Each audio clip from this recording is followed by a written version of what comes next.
Baseball's dead. Rest in peace. Yeah. It's what day of the week is it? Wednesday, November 30th. Wow. Can someone resuscitate the fucking hot stove? Yeah. Well, I mean, here's the thing, Dallas. The winter meetings are next week. Coming up. And JP Morosi was on MLB Network this morning, essentially saying he thinks that the biggest dominoes are about to fall in San Diego because who did he mention? He mentioned Judge, Turner, and deGrom. Ooh, shit. He thinks they could all go during the winter meetings. And once those guys go, I mean, the floodgates are open. Yeah, I think the winter meetings have always provided that opportunity for teams, camps alike to get that face time where you, as a player and as an organization, you feel like the season or your time spent there is sort of part of the courting process leading up to a moment like this, right? So you like the idea of having this person in-house for a year. If you're a team, you have this player for a year. The Yankees, they've had Judge for this year, and what a magical year it was. But in the same breath, that's not about courting at that point. Aaron Judge is focused and he's playing for something. And those conversations are not just ongoing, after the fifth inning. Like, no. So now the organization, the players camp has an opportunity to get face to face, no other distractions, and where you're really coming from. This is what we can really do. And I think when that shakes itself out over a few day period where you are having those face to face, because look, straight up, if you're not in the same room as me or you're not in the same building as me, I can, for whatever reason, not look at the phone, not check the phone, hit decline, move on, field another one. But when we're face to face, nuts are on the table. Let's go. Let's figure something out. And if anything, it helps set the course for how things are going to go once everybody leaves San Diego, if nothing has been taken care of. Yeah. Well, I'm excited. I'm excited for the winter meetings. Last time it was what? Strasburg, Rendon, and Cole all went in like a 2-day span. Yep. So now we could see. Well, let's discuss. Let's discuss what could potentially happen. Because I've been hearing some rumors. The Aaron Judge sweepstakes. You're essentially it's between the Giants and the Yankees. Like, I don't think that's earth-shattering news. It's between the Giants and the Yankees. The Dodgers were a team that some thought would be in the mix. The Dodgers have been kind of quiet across the board. Like, the Dodgers, we haven't seen them linked to Carlos Correa. Verlander. I guess Verlander. I mean, the Astros are kind of big dick in Verlander right now. If I'm Verlander, I don't really like how I'm being treated by the Astros. I mean, I know that they don't have a general manager, but that hasn't stopped them from being able to sign free agent talent. So, like, I don't know. That's an interesting dynamic. If you're the Dodgers, or if you're a Dodger fan, are you cool with them signing Justin Verlander and calling it an offseason? I think it would do a hell of a lot for him. I mean, that's not a complete and total offseason, but you're giving a 3-year deal to a 40-year-old. You didn't start talking about terms of the deal and yada yada yada. So that's what he's looking for. So let's just say, for the sake of argument, he gets what he's looking for. 3 years, fucking, I don't know. What do you give Verlander? $100 million? Well, that's what I was going to say. You 3 years. You're 3 years. We're talking. Yeah, we're talking. Oh, I mean, yeah, absolutely. Yeah, you're that's talking fucking nuts. 9 figures for sure. That's nuts. Would you have, if you're Verlander, would you want opt-outs? I think you're going to come to an understanding because you are 40. We are talking about the next 3 years. This is coming off an elbow that has been repaired for the second time. And I get that the body of work shows what it shows on the bounce back. That's wonderful. We still have to protect ourselves and put some safeguards in place. And maybe those are team options. Maybe those are vesting options, blah, blah, blah, blah, blah. That, like you start to get creative with benchmarks in the contract for Verlander, a la the Mariners for Julio Rodriguez. Like if you're manning the post and giving us the 180 innings or whatever, then we can attach a significant dollar amount to that. And you're going, well, shit, 180, 200 plus. Like, yeah, that's a lot of work. But we're talking about a lot of money for a 40-year-old plus who is giving you every reason to think he's still got plenty in the gas tank. But if we're all going to have that come to Jesus moment here where we're at the dinner table and we're just going to be honest with each other, you're great. You're 40. The next 3 years, should they play out the way the last few have? Well, you got to remember there was a major incident in between there. But before that and after that, things look great, man. But you can understand why we can't just completely give you the bag here. We got to have some check marks here. Joey, who's the first free agent to sign at the winter meetings? I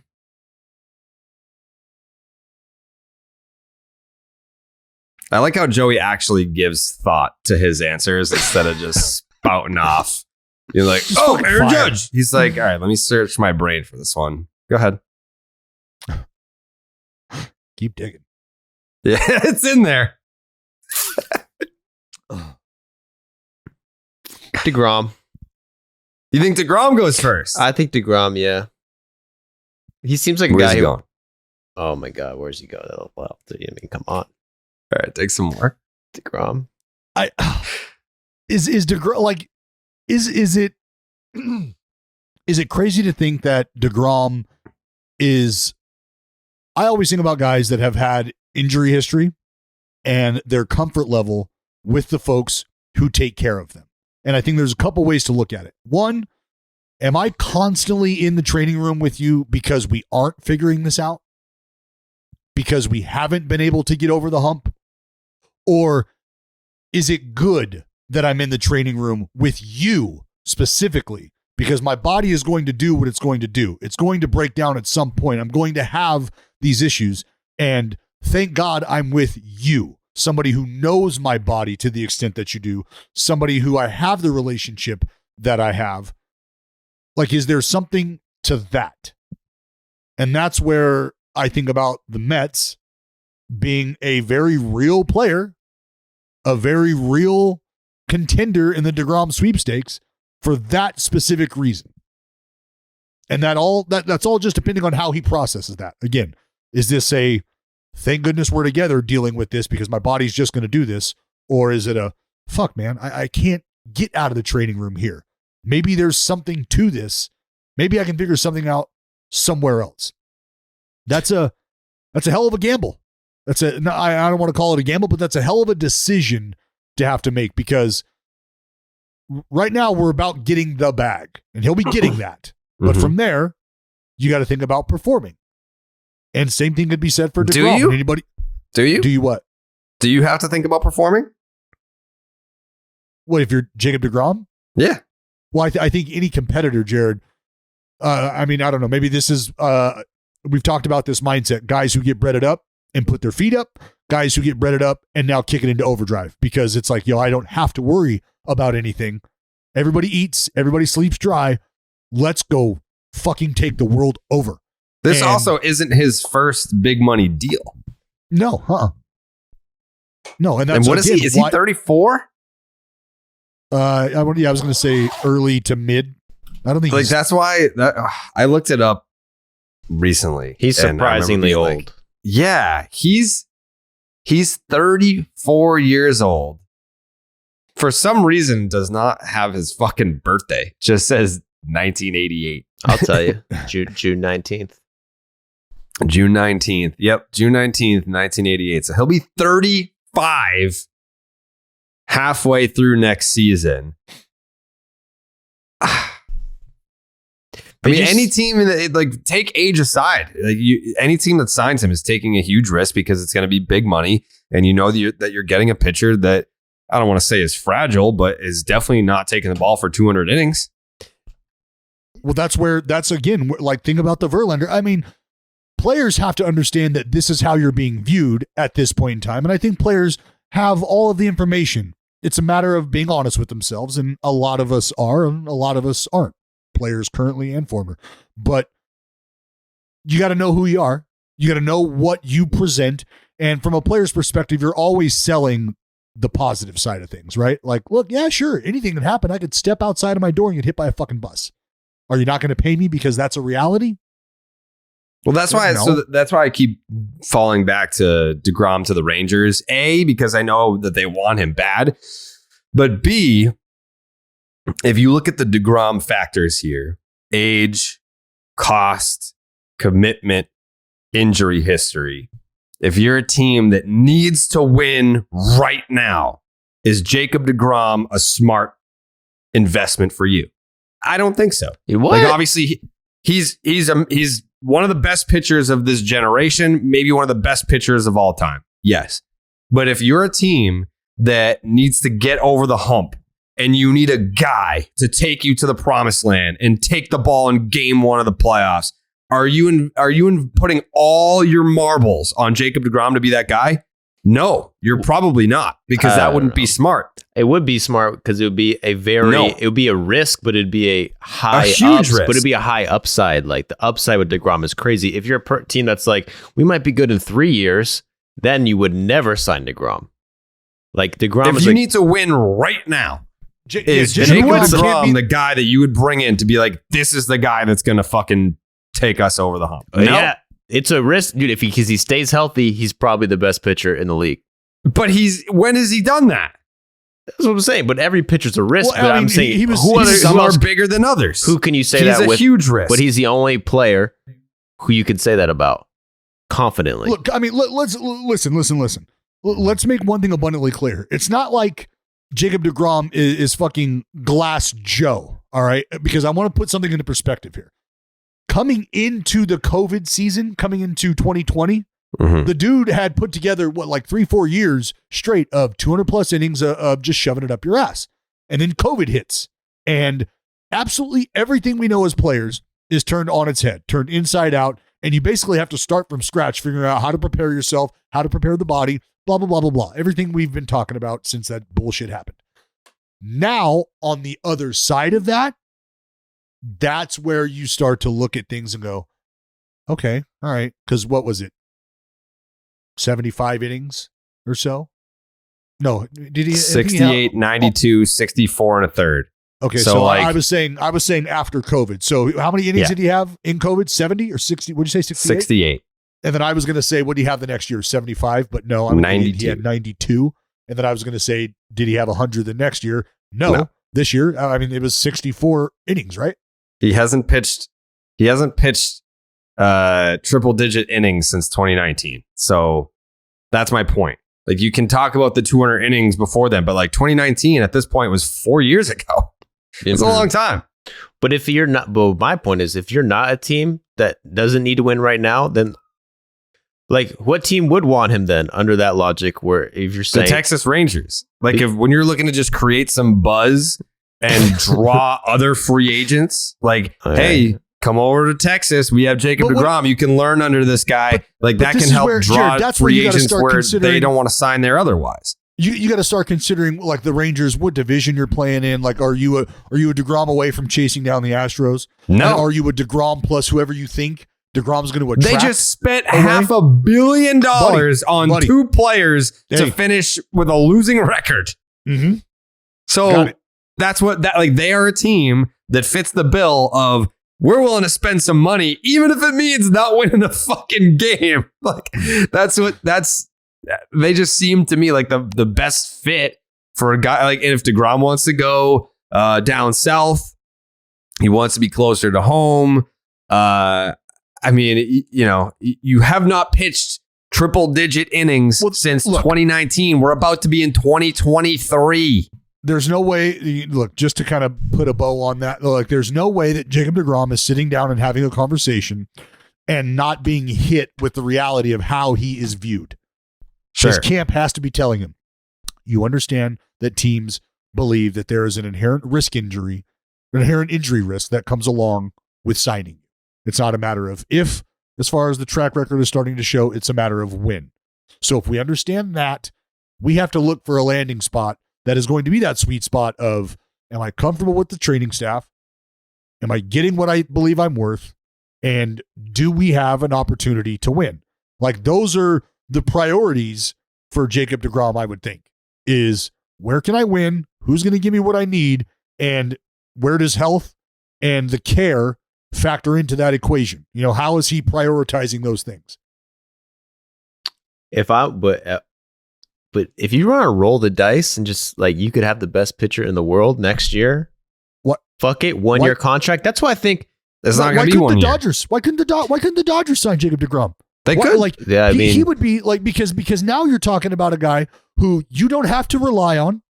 Division check, and let's get you to October. Let's get you to October. Let's figure out a way to make you, get your 20 starts in if that's got to be spaced out. Dodgers is going to have some things to figure out in their rotation next year. Yeah, but DeGrom's a country boy. He wants a simple life. He wants to be down south. That's what Buster Olney's saying. He's not going to LA. But what the fuck about the Rays? They're talking about the Rays. That kind of do you guys not buy that at all?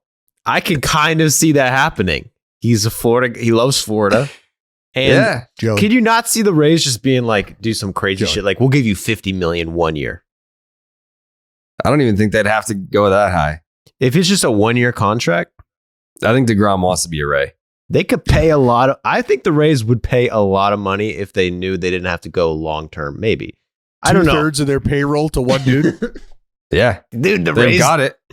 The Rays do crazy shit. They are known to do not paying people, but like that's the new way. They're always they paid Wander Franco. People want to come at the Rays for their payroll and their inability to spend money. Ask Wander Franco if the Rays are cheap. That's a good point. And they try to get Freddie too. Remember? They tried. Yeah, that's true. Yeah, this is a new Rays. This is a new Rays team. I would not be surprised. This is a new Rays team. That was the report that came out yesterday that the Rays called on Jacob deGrom. Dallas, what do you think that conversation sounded like? I wouldn't even know where to begin. Like, what do you like? Like, do you think that like deGrom's agent just like looks at his phone and sees like the Rays calling and it's like starts laughing before he answers? Well, he's like, what is it? Hello? Hello? What's going on?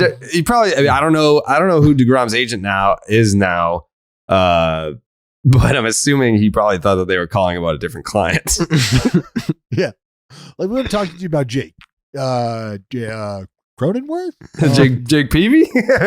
Yeah, Peavy's been out for a while. Great guitarist though.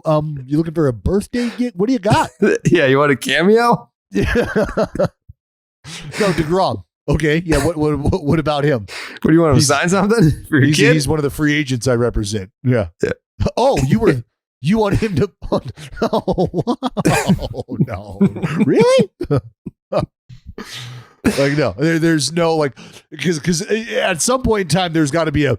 All right, now hear me out. Hear me out. Like, yeah. No, just listen.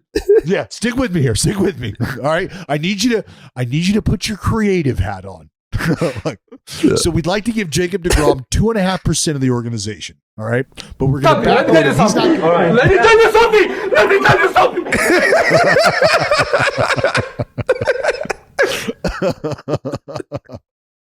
Yeah, exactly. Hear me out.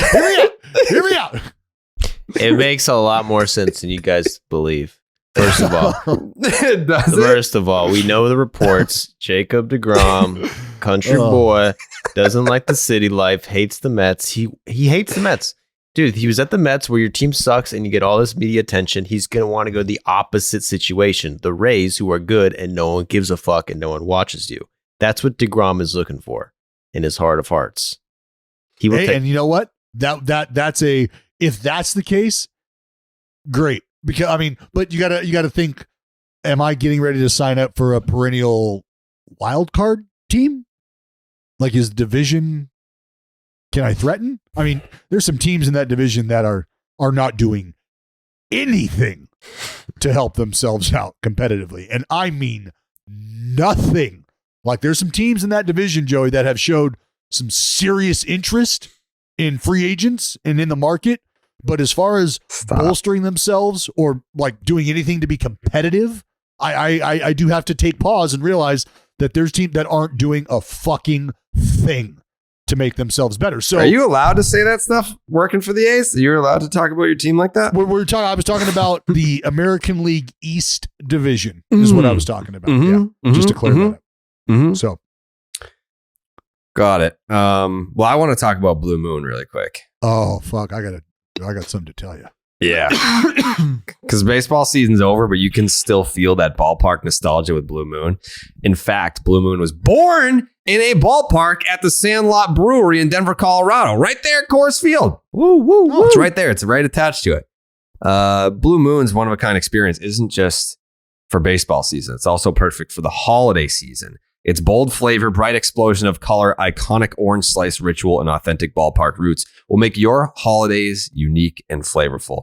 I'll have an entire fridge full of Blue Moon this holiday season.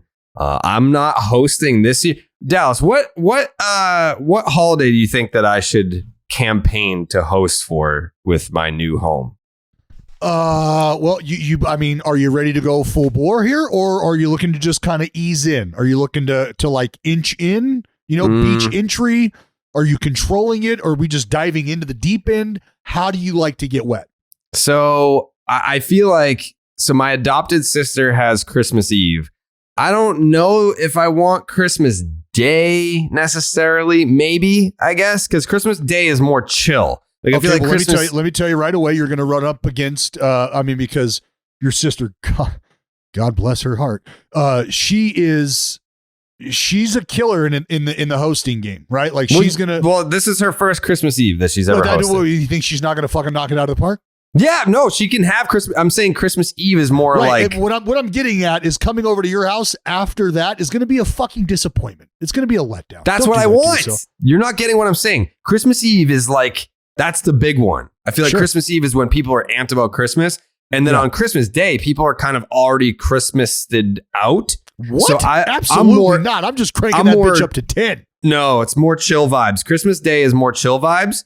So I think my environment is more conducive for Christmas Day. So maybe I should campaign for Christmas Day, because I don't want 4th of July, because I feel like everyone wants to be outside, and I want to be like a more like, hey, it's cold out, everyone come inside. So Christmas Day, I feel like, is what I'm going for. Well, look, Thanksgiving is a great opportunity to figure out how you like to move, how you operate, right? Because you're going to have multiple dishes. If you're preparing or having somebody prepare, you're going to learn how to work around that. You're going to TVs, check. A lot of football going on. A lot of sports going on. Yeah. And everybody's there for the food, right? And so like, you just provide an open liquor cabinet and everybody's going to be bringing their dish. Yeah, there you go. Wine cellar. You could see. That's an odd way to store your chocolate milk, but whatever. You can have everybody over and they're going to be anticipating the food, and you're going to have the entertainment, and you're not going to have to do any of the heavy lifting. None. Yeah. Because everybody's bringing dishes. You're good. You're good. Or Jared, seriously, you could really, really snatch the hearts of the fan bam by saying, look, got it taken care of this year. Put your feet up. Come on over. Thanksgiving dinner is taken care of. I've got some folks that are helping out in the kitchen. They're going to bang it out. Let's get fucking shit-faced, all right? Maybe one of my uncles end up slapping a friend of mine. Who knows? Let's get crazy.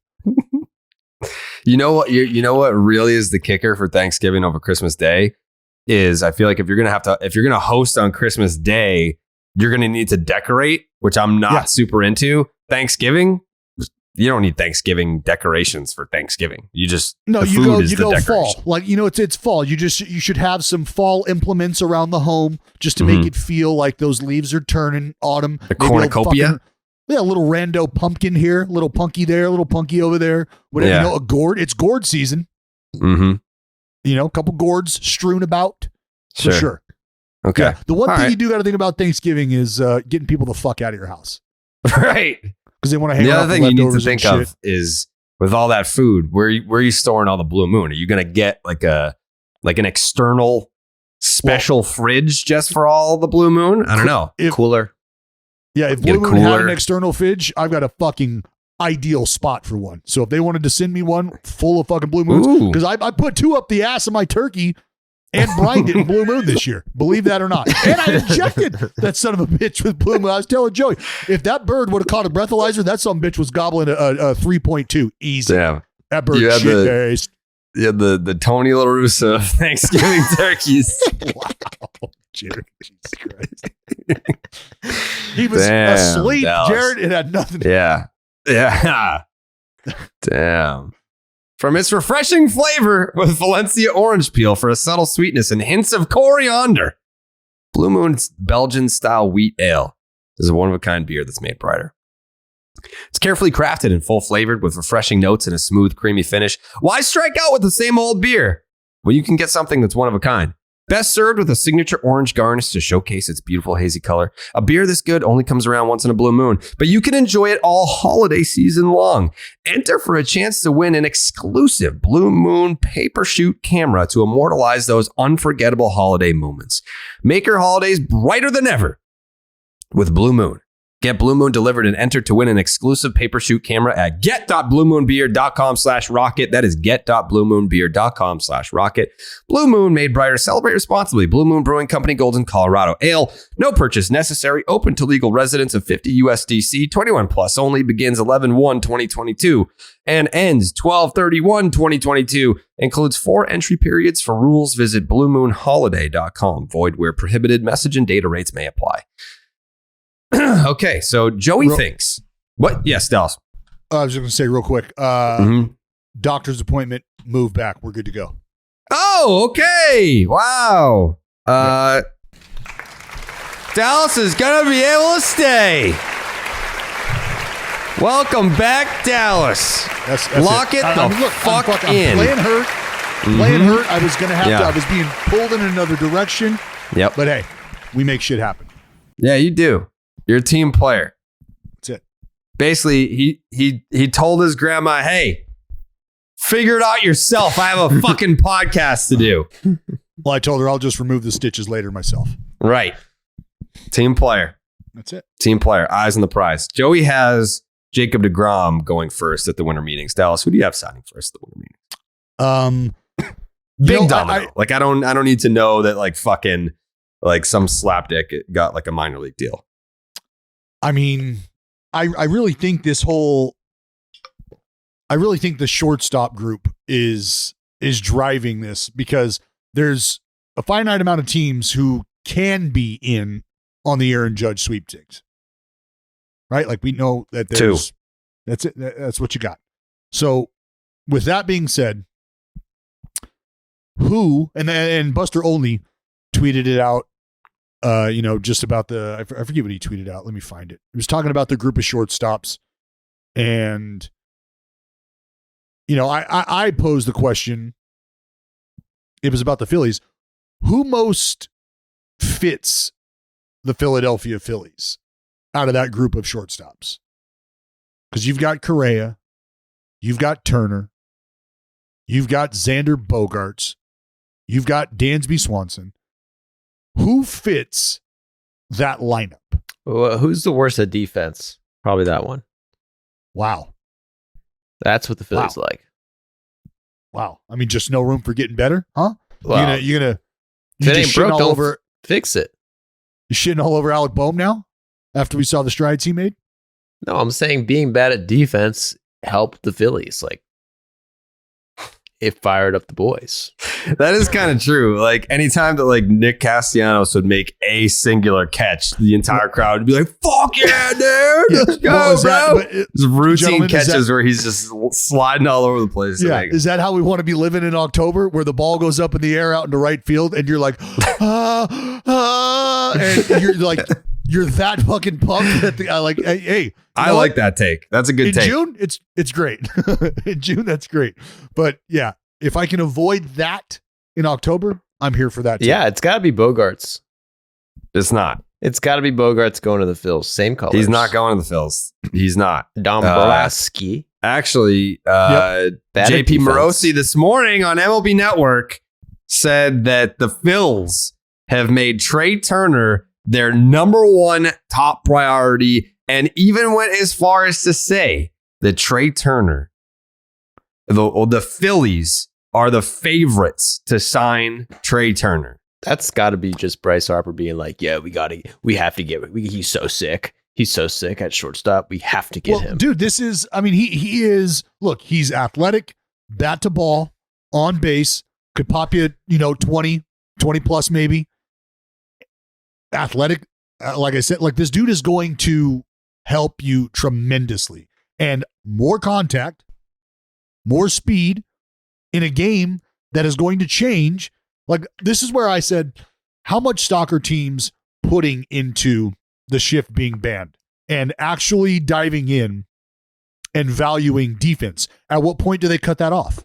Right? At what point do the numbers become negligible where you say, all right, this is what we're going to get from him defensively. And with the shift being banned, I don't know that him getting to 10 more balls or not getting to those 10 more balls, I don't know if that's going to be worth, or if that's worth us even paying attention to. Like, can we just disregard that?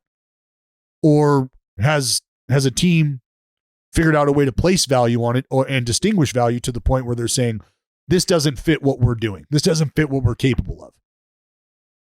If I'm guessing the Phillies probably don't give a fuck about the shift, who's what position, defense at all.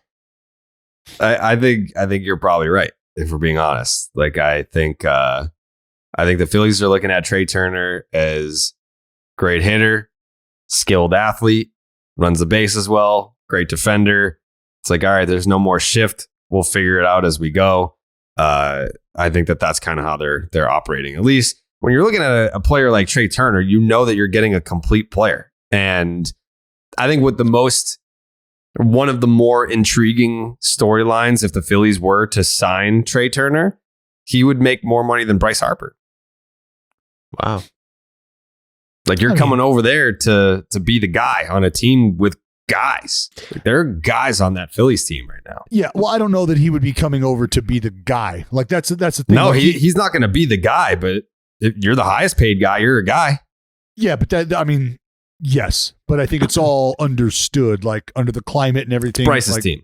Yeah, we know who's fucking cooking dinner. Is he really going to make more than Bryce altogether? I think so. Or just per year? Per year, yeah. The AAV, yeah. Yeah, and that shit, like, that only matters. Jared. Well, yeah, probably AAV. Yeah, because, I mean, Bryce got, 13 fucking years? Yeah. I think Bryce has a big deal. I mean, Bryce is kind of like co-GM. At least that's what they make it seem like. He's always being like, we got to sign this guy. If we're not signing this guy, we're, sign this guy. And they usually do. Yeah. He's the dude. He's the star that's vocal the way you want your stars to be vocal as a fan, right? As a fan, you want to hear from your guy. The guy who's the face of your franchise. Fans like it when that dude is interactive and engaging and not afraid to say something like that, as opposed to a guy who is, like a leader, I don't want to say, I mean, I'd have to go back and look at all the interviews and shit, but I think Derek Jeter's probably leaving it up to the boss to make those decisions. He's not saying anything forward or outward like, hey, yeah, shit's been terrible in the front office. Wish they would figure it out. Ownership, blah, blah. Like, it's been a ownership's going to do what ownership's going to do kind of message. And the same can be said for Bryce, but he's not afraid to say, I like this dude. This guy can help us. And I think fans enjoy that. And they have to. If Bryce is picking anyone, it's Trea Turner. I would guess, because they played together. They're also friends. Yeah. He's but yeah, Bryce Harper, you would want to know as a fan that, hey, we signed this player to a fuck ton of money. And so he's set, his kids are set, and his kids are set, but he still cares about winning because he's vocalizing like, hey, let's go out and get this guy. Like, I want to win. Now that I'm here, now that I'm paid, I want to win. And he did that with JT Realmuto. I think that I haven't seen Bryce campaign for Trea, but maybe those conversations happen internally now, and it's not just him banging the drum on MLB Network or wherever he would do an interview or something like that. But yeah, he's already he got the Tommy John surgery in and out same day. Day. I like Turner and Philly simply for what I said earlier. Because contact at the top of the lineup. Yep. Just athletic. I mean, that dude can find himself in the outfield on days like, Who knows? Mm-hmm. Just a great addition. Xander Bogaerts, Great fit for the Red Sox. same thing in Philly. Like you're talking about a No. guy who has no Well, they problem don't want him. establishing They want- culture. Yeah, they want Trea Turner. He can come So- in and fit right in. They can't have both. So they're probably going to get Trea Turner, Good I would defender. imagine. Yeah. Trea Leader. Turner to the Phils. Postseason experience. fit. It's a good fit. Yeah. He's gonna make them a lot better. So But I've got Trea Turner being the guy to sign. as number one. Yeah. Do you think yes or no? Does Aaron Judge sign during the winter meetings? No. You don't think he? I think he does. I think he has the easiest choice to make. You're only picking between two teams. There's a lot of teams that are in the shortstop market. I'm hearing There's a lot of teams looking for starting I'm pitching. hearing there's a mystery team. Mystery team. I'm hearing. You're hearing it? Mm-hmm. Shit, dude. When did you hear that? I just It's a mystery. this morning. You heard it this morning? Can you reveal your sources or no? What's his face? Oh. The Yeah. banana mystery. He always knows the mystery man. Mystery teams. don't say Heyman that. always has a We fucking don't say mystery that dude's team. name here. Yeah. That's why I didn't say his name. But a Right, mystery right. reporter. It's odd that he's the only one that hears about the mystery teams. Almost as if there's a message. Yeah. It's almost as if like all of his information comes from one singular source that has an agenda to push.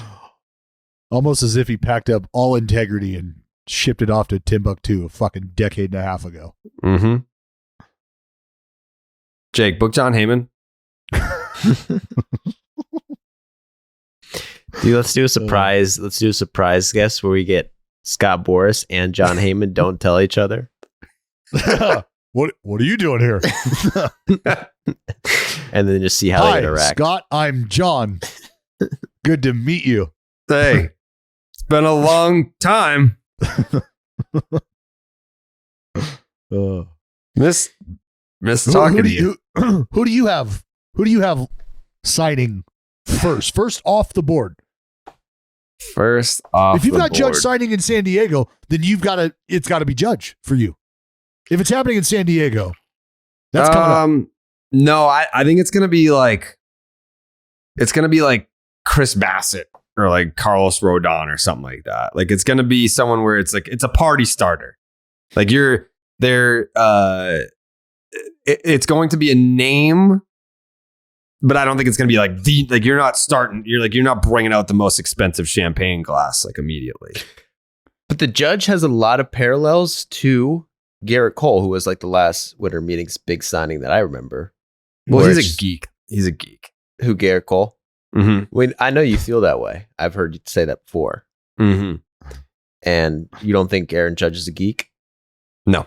Okay, so there's no parallels. That's the I did see that Aaron Judge changed his profile picture on Instagram from a picture of him wearing pinstripes to just a picture of him wearing a suit. Oh fuck. And people are like, "Oh yeah, you're reading into that way." No, I'm not. People don't It's do all- that shit without reason. People don't change their business. bios It's for all no business, reason. Jared. It's all business because Yeah. I'm gonna put a suit and tie on, Jared, because we're Mhm. handling business right now. Mhm. This is all about business. In Aaron Judge's mind, he's not a Yankee right now. No, he's not. Well, I mean, fucking everybody's mind. He's not a Yankee. Literally, he's not a Yankee. Yankee fans' minds, he's still a Yankee. No, that's fine. That's cool. She's not your girlfriend. She's your ex. Those are the fucking facts. They're Not on a yet, break. not They're on a officially. They're on a break. Yeah, just because you're sitting out in front of her house nightly. No. Hmm. There's rules and laws against that, and she's not your girlfriend. That's the fucking fact. I bet because I think you can. I'll try and find it on the What? on the What are you DraftKings app. I'm looking up that the Yankees are still the favorites to sign Judge. I bet they are. I'm sure they are. Well, But you had the by baby how boss much? in what's Hal, right? Yep. The baby boss is talking about we had several meetings. This was weeks ago, but we've had several great meetings in a day. Well, if I'm the Yankees, man, and I'm tired of this disrespect from Judge, who is obviously disrespecting the best franchise of all time. I agree. Best sports franchise ever created. The first most championships. I think they have 27 freaking championships. Can you believe that? And guess what? 27? Yes. And Aaron Judge is being Mr., playing hard to get. If you're the Yanks, why not pull a Braves and just be like, all right, let's sign Trea Turner and let's sign deGrom, whoever it is, 2 big free agents. Doesn't that just completely fuck Judge over now? Because if it's only 2 teams and then the biggest bidder or one of the 2 bidders is just out, then it's just the Giants. That just fucks Judge on how he can get paid. Wouldn't that? Well, then the Giants are probably able to shave just a bit off of their offer, knowing that nobody else is going to be as competitive. So there could be something to that. And if the Yankees, I mean, they could probably benefit from having some depth in the infield and having a flexible guy like Trea Turner at the top of their lineup. I think that could help things. But he'd be setting the table for Giancarlo and DJ with no Judge to be found. No Judge and his gavel. I'm just saying, the Yankees could start a war and say, fuck Judge. So, yeah, I mean, be a big dick move. I'm just saying, if you're the big dick Yankees, 27 championships, you're going to take that abuse from this guy? I mean, he's switching profile pictures, doesn't even follow you on Instagram. Like, that's true. He don't follow. You know what made me really sad the other day? Because I was examining Aaron Judge's Instagram very hard. Is Aaron Judge does not follow José Altuve on Instagram, but Jose follows Aaron Judge. Oh, that's kind of sad, right? Isn't that sad? Oh, that's sad. Aaron just like, that's cute. No, yeah, we did the photo thing to you. It's funny. But no, that's weird. It's weird. You don't fuck with Altuve. I mean, he came out like lobbing bombs at him after the whole 2017 thing. Anyway, on the the DraftKings Sportsbook, I believe this was November 7th. I can't find the updated one, but this is Aaron Judge takes next regular season plate appearance for the New York Yankees minus 165, the San Francisco Giants plus 300. You can still get great odds plus 10,000 for the Oakland A's. Just to see if Aaron Judge can maybe hit free agency on a good year. I could see that.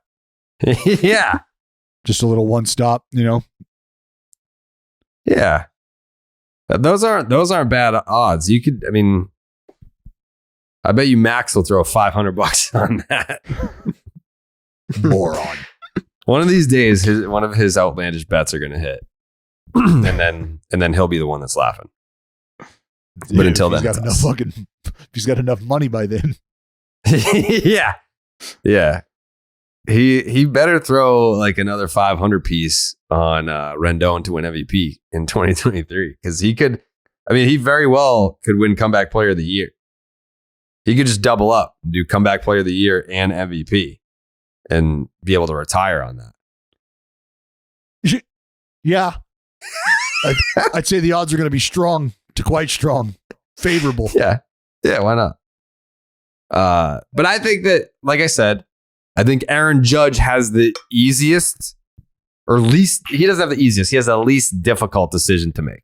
When you're picking between 2 teams, that makes things easier. However, I think there's going to be some sort of a struggle. And I'm sure he goes back and forth on it all the time. Like, you're picking what I'm familiar with, the legacy, the marketability of being in pinstripes and the Bronx and being a lifelong Yankee. Like, you have to also think about life after baseball. The guys that are lifelong Yankees, like, they can make trips to Yankee Stadium forever until they're fucking 80 something years old and be making money, signing pictures, making appearances like that. But at whatever point he's going to be making north of $300 million, who gives a fuck? Like, you get to go home.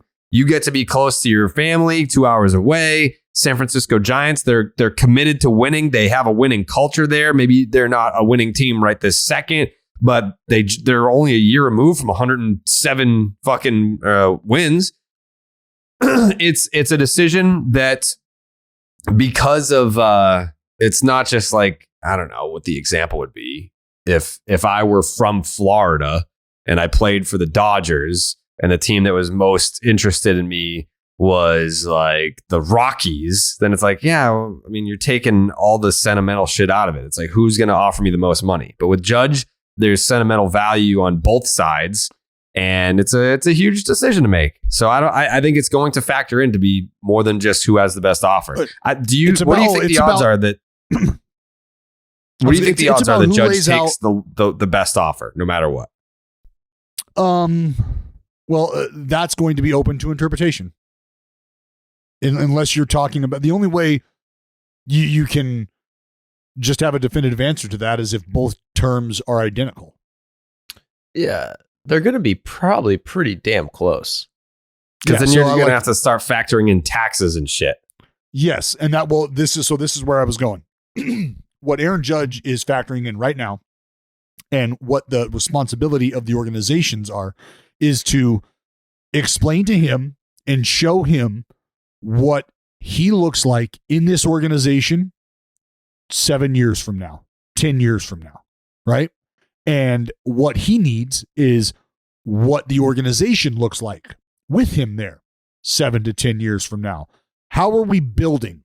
What is our approach? What do we have waiting? Because you're talking about guys in AA, AAA, who they hope could come up and impact the team, giving you, in essence, a 6-year window of controllability should they get to the big leagues and be able to kick some dust and make an impact. How many of those guys do we have around? Do we have any thought as to trying to reinforce the minor league system so that we do have guys that are in a position to come up and impact this club with you a part of it over this 7 to 10 year window, whatever we're talking about? And then from there, you said taxes, Jared. It's how do I fit into this organization after the fact as well? Is there opportunities to be that lifer?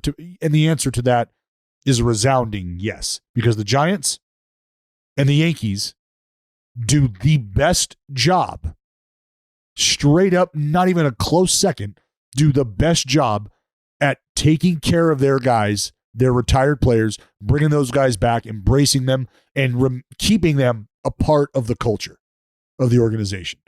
So whoever can explain to Aaron Judge what the organization looks like in the future, being built around him, who does the best job of that, I think is going to have the upper hand, because the money is going to be what it's going to be. So you can knock that domino down. How competitive are we going to be during this time? That's the conversation that you got to be having, that Aaron Judge is going to want to have. Mm. Buster Olney just said something interesting. What's that?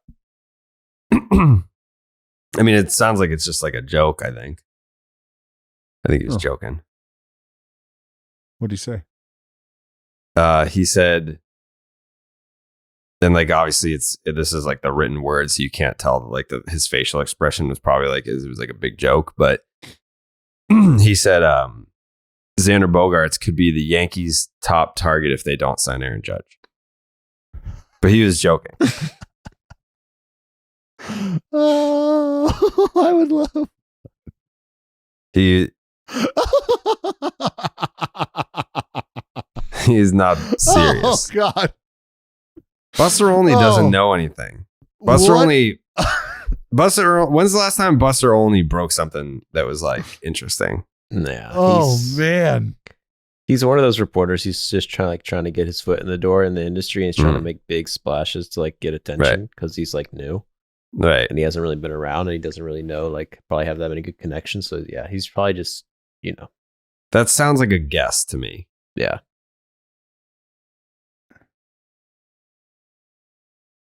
Oh wow. This is tough to hear, Jared. This is almost like you and I being on the elevator and listening to the Angels and realizing just how large the gap was between them and the folks who netted Garrett Cole. Yeah, not really. this other tweet here. The speculation, this is a tweet from Buster Holney. The speculation among agents who don't represent Xander Bogaerts is that he's going to do very well, given that he's coveted by a lot of teams. Yep. And they're predicting a final deal that will be many tens of millions of dollars more than the final Red Sox offer in the spring. Well, that's a dumb tweet because no shit, dude. The Red Sox offered him like $70 million. Like he's going to get north of 200. So like that doesn't mean shit. Obviously, the Red Sox offer is going to be well north of whatever it was during spring training. I fucking hate when they do that, though. They'll always start a negotiation with a slap in the face. They'll be like, "Hey, are you interested in signing for like 15% of what you're worth? Do you want to do that? Do you want to stay in Boston for potentially 17.5% of what you could get from another team? No? Okay. We just wanted to check." And then they proceed from there. I don't know. They should just skip that step next time because every time they do it, it doesn't really work out in the end. You think you guys should just like put free agency on auto draft? Yeah, honestly, I would take that. Yeah. But here's why I'm not worried about Xander Bogaerts, right?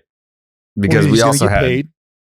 Xander Bogaerts. Peter Gammons had a stupid tweet earlier today about how Xander Bogaerts like cut off ties, severed ties with the Red Sox. That's what he said. They're done. They're done. Many people are saying that, Jared. Not just Uncle Petey. Many people. Not the people that I talked to immediately after that Peter Gammons tweet. So I'm not worried about Xander Bogaerts had not severed ties with the Red Sox. You can take that for what it's worth. But I love Peter Gammons. He just fires from the hip with no regard for human life. Like, why would you ever tweet that? Like, that was some silly shit. But here's the Xander Bogaerts market, right? The San Diego Padres. They want him to play first base. Not happening. The Seattle Mariners want him to play second base. Not happening. Well, you could just go to his quote. Just repeat his quote. Yeah, he said, "I'm a shortstop. Why would I entertain or think about playing other positions?" Right. And that's not that's all he's going to say about that. He's saying that with a certain amount of eye contact. There's no blinking when he's saying that. There's probably a head tilt involved in there as well. Looking at you like, why in the fuck did you think it was even moderately close to acceptable to put those words together and then say them out loud to me? You just wasted your breath and my fucking time. Well, That's yeah. How so that response is coming across. So you can wipe off two of those guys. He's not going there. He's not going to San Diego. He's not going to Seattle. Philly wants Trea Turner. The Twins want Correa back. So that just leaves two teams. The Red Sox. And the Yankees. And the Cubs. The Yankees are not a player for Xander Bogaerts. He would never sign there anyway. We don't know he that. would not. I do know that. So yeah, it's going to come down to the Red Sox and the Cubs. That's it. And if the Cubs pony up and they meet the ask, then yeah, he's probably going to go to Chicago. I could see him being a Cub. But he still, despite all of this, prefers to come back to the Red Sox. So we'll see what happens. I don't think it's a guarantee. I don't necessarily feel great about it. I wouldn't either. What it boils down to, in my personal belief, is it's between the Red Sox and the Cubs right now. And with the Red Sox being out of it because Xander has severed ties and we know the Red Sox won't come up off the pocketbook, you've got Xander signing first as a Chicago Cub. Is that what you're telling the people? Have some fucking balls. Have some balls and say I don't believe Be that. real with yourself. Self-awareness is one of the most important traits to have, Jared. And right now, I feel like you're fucking lying to yourself. You're lying to us. I'm not lying to myself. You're lying to the listeners. Did I not just say that I don't feel great about it? Joey, did I say that? Did I say that, Joey? Yeah, you said it. But, I think with Dallas, what you want Jared to say, he already said. Yeah, that I don't feel great about it. He said it. But he doesn't want to say it, but he said it. I'm not at the point where I think like, oh, fuck, like he's not coming back. But like, I feel far. That's got probably by next week. Like if like once you're at the winter meetings, and I can tell you that he'll be there, which means that he probably has meetings with teams. Mhm. So yeah, I think like that's when the rumors will pick up because people are going to fucking see Xander knocking on fucking Dave Dombrowski's door at 3 a.m. being like, hey, where are you going off to, pal, huh? So that's when, it doesn't matter how airtight you think your front office is. The Red Sox don't have a ton of leaks. That's why we don't fucking hear anything. Granted, there's probably not a lot to leak. However, they don't like there's no leaks ever. Even like when during the Trevor Story stuff, there were no rumors like, hey, the Red Sox should link to Trevor Story. It was just like, bam, Red Sox signed Trevor Story. And we were like, what the fuck? So I don't expect a ton to come out on the positive side of things because if you're an agent, especially Scott Boras, you're not going to leak positive progress. You're going to try to keep leaking shit to make all the teams in contention for your client feel like, oh fuck, I've got to step my game up. They're putting pressure on each other. Like it's a cat and mouse game. So I do think that we'll probably hear more rumors next week with a lot of guys, not just Bogaerts, but I do know that he'll be there. And that means he has meetings scheduled. The shortstop shuffle is going to be for me, honestly, the shortstop shuffle is more intriguing than the Aaron Judge signing. That's why I think, so I haven't even made my pick yet for who I think is going to sign first. I think it could be Dansby Swanson because if you're talking about the shortstop shuffle here, which guy do you think already plays for a team that has a long history of retaining players and meeting players' asks and everyone is just playing nice with each other? It's the Braves and it's Dansby Swanson. Like I don't, because the Braves were supposed to be the other team that was in the Bogaerts market. They haven't been linked to Bogaerts at all. So if they're not linked to Bogaerts and they're not going to pay Trea Turner what he wants, where else are they going to? They're not going to pay Carl. If they're not going to pay Turner, then they're not going to pay Correa. So that just leaves Dansby to go back to Atlanta. And I think that they probably figure that out sooner rather than later. No? Yeah, well, that's... The Braves are also a team that have been willing to not, to be... The Braves seem like a team that would be willing to get not one of these big name shortstops, go with a little name shortstop, get ready for Grissom. Jose Iglesias? Yeah, Jose, fuck it. I mean, someone that'd like... be a nice sign. Honestly, that's what I think is going to happen with the Braves. Someone like that. Let Dansby go. You say they're a team that signs players, like their own players, to long-term deals, but they not in free agency. All these players that they signed have been early. But those players have gotten free agent money. Friendly deals. But Austin Riley got free agent money. Yeah. Acuna, Albies, no, way under market value. But I think if you look at the Matt Olson deal, which was also not free agency, that was market value. Austin Riley, that was market value. I mean, those are like, you're right, those aren't free agent deals, but I think those are deals that have already been worked out. This is what we'll be kicking around in free agency. This is what you're going to be getting ballpark. This is what we're willing to offer you right now. Fucking 8 years. What do you say? But no one looked at Olson and Riley being like, wow, the fucking Braves strike again with I think more people were saying, how do they keep getting guys to forego going to free agency? But I don't think anyone looked at the Riley and Olson deals being like, wow, the fucking Braves fleeced another player. Like, no, and I think a lot of that has to do with what I was talking about with the Aaron Judge situation is if you're Dansby Swanson, the picture of what the next 5 years looks like is probably a hell of a lot more clear in Atlanta than it is in some other places, right? How competitive are we going to be? What does the roster look like? And who do we have coming? I think that picture is a lot more clearly presented from Atlanta to Dansby Swanson than maybe some other teams that are interested. And the comfort level is there. Yeah, I think it comes down to what Dansby's going to want. I don't think the Braves are going to have that best offer for Dansby. But like you said, those things they can offer him, hometown team, playoffs every year. You can be the fucking pretty much the captain. And you don't know the dollar amount attached to that as a player until you get hit with the offer. And if there's a $10 million separation, can you look at that and go, you know what? Like, after taxes, blah, blah, blah, blah, blah. Okay. We're talking 6.5, 7, maybe. Yeah. The thing that You know worries me, what? I don't care about that. Let me stay here. that's the thing that worries me with Dansby is because they've already offered him, like, I don't remember the numbers. And maybe, but like the Dansby turning that down makes it think that maybe he's the type of guy who's like, no, I'm trying to cash out and I don't mind going to another team. To do so. I don't think he did. Yeah, I mean, obviously, home is the Atlanta Braves, but it's not his first organization. So, yeah, I mean, he's going to get what he's pretty worth. much it is. I guess, but yes and no. I also just think that he has to capitalize on. He hit free agency at a time where his value is.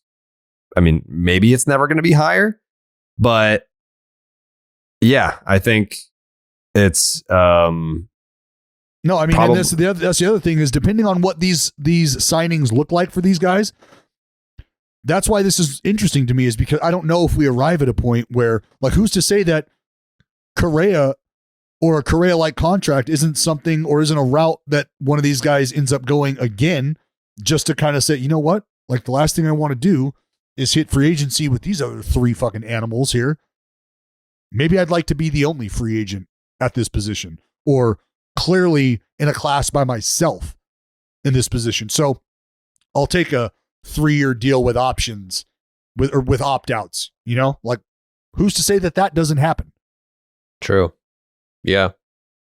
You'd think that would be a great way to be able to control your market. And I know that this is thought about when it comes to agents. And this is where you see guys, you talk about betting on yourself. Like, that's where the gamble comes in. All right. I get it. This is what the market says I'm worth. This is what the offers say. This is what the guys around me, maybe there's 1 or 2 better than me. Maybe not, but this is what they're getting. And this is how long they're locked up for. This is how long they're locked up for. This is what next year's free agent class looks like. This is what the next year's so the next 2 or 3. Would you like to hit free agency as a guy in a tier all his own? So then if it's not the Braves, where does Dansby Swanson end up? And what are the experts saying? Not that they fucking know anything. I'm the expert, first of all. All right, then tell me, Joe. Tell me. I'll say this, like Dansby Swanson situation is pretty much, it's like weirdly identical to the Freddie Freeman shit in a lot of ways. Just because he's been with the Braves his whole major league career. He's this past year, he's been like the leader in the clubhouse. They have the same agent. They're considered hometown guys, even though Freddie wasn't from there. The way he came up was like, this is like the guy they all want. Everyone kind of assumed he would stay. And then it's coming down to them. So that makes me think that the Dodgers are like a really, really good fit for him. If Dansby wants to stay an Atlanta Brave, he better like divorce his wife and like pick up a drug habit or something. Because you know that like being a quality human, loving his family and shit like Freddie did, would that get Freddie? That's not going to fly. That's true. And I've been hearing he's kind of been a wife guy. And yeah, he's a big love his family guy. Yeah, that's so brutal. You know that shit doesn't fly in Atlanta. He's kind of a wife guy. That's brutal. And shout out to his wife, Mallory. She's she's killer on the field. She's soccer star. The pitch. It's the pitch, Joseph. It's the field. It's the field. Because America owns soccer now, so we can talk of it in America terms. But fucking true.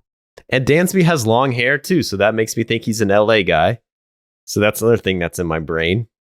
And I think the Angels, Joe, the South, those boys down south been featuring that soft fucking forehead comb over thing for quite a while now. I don't know. Dansby to me is kind of Hollywood, bro. I'm not gonna lie. It's not a bad thing. I'm saying he's country boy. I don't think Dansby's really a country boy. He's from the South, but he's not a deGrom, baby. He's not coming out the simple man. Like deGrom needs to be in Florida. He needs to be a Ray. He needs it, man. But Dansby, I can see him going Hollywood, dude. I could see him going over there, being with the Angels or the Dodgers. Just a full sell to the Hollywood scene. Yeah, he wants a taste of that, dude. I think Dansby could get in some nice little. I think Dansby could be in a movie or something. He could be in a movie. He's a great looking man. He's a great looking guy. Why not the Angels? I mean, the Angels got to sign some people. Well, you know what, Joey? That's a great option. Let's be honest. We know where the Halos still need help. Things haven't changed. So there's no reason why they don't go offense heavy. Mm-hmm.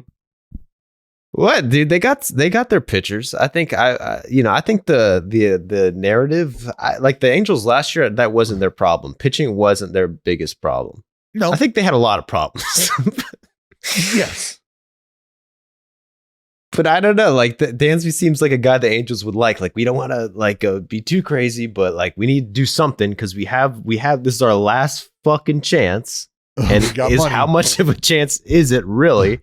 Like we've been saying this for years that we like. So just think about what you're saying. You're saying right now the only thing separating the Anaheim Angels and the Houston Astros, or even just a wild card berth for that matter, is a Dansby Swanson right in the middle of that lineup, right? All right. Well, you can say the same thing like, oh, does Tyler Anderson make a difference? Like, yeah, obviously not, but they got to do something. Yeah, because he has a fucking pulse, Joseph, and he's pitched in the big leagues. It matters. It fucking matters. It matters. I think I could see the Angels taking a stab at it.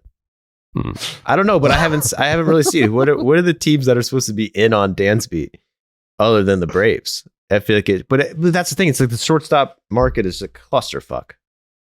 Who knows who's in on who? Everyone's in on anyone. If you're in on Bogaerts, why aren't you in on Trea Turner? If you're in on Trea Turner, why aren't you in on Dansby? They're all in on each other. That's why I say this is so interesting, because I'd be really curious to know how many teams like the Venn diagram. What's that space look like where every team has this guy pegged, and how high is he on their board? Like, is Carlos Correa any lower than 2 on every one of these teams' boards? Is Dansby Swanson any higher than a 3 out of the 4 on any one of these teams' boards? And if so, how many? Like, that's kind of how I'm looking at this, because there's going to be a pivot, and the pivot doesn't necessarily have to come from who the overall best is. It's about who thinks they've got enough to offer the guy who they think is the best fit. Yeah, it's interesting.